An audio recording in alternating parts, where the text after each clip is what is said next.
Hello guys, welcome back to my moms kitchen. দেখতে পাচ্ছ আমরা 26শে জানুয়ারির দিন ছাদের মধ্যে পিকনিক করছিলাম। আর এখানে আমার মেয়ে আমার ছোটো মেয়েকেও আনতে চলে গেছিলো স্কুলে, কারণ ওদের স্কুলেও পিকনিক ছিল সেই দিন। আমার মেয়ে স্কুল থেকে এসেই তা সে কী কী গিফট পেলো সেগুলোই দেখাতে শুরু করেছে, কিন্তু ওর দ্বারা তো আর খোলা হলো না।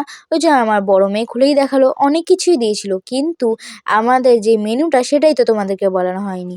আমাদের মেনুটা ছিল পিকনিকের ভাত, ফ্রাইড রাইস, ডাল আর মাটন কষা।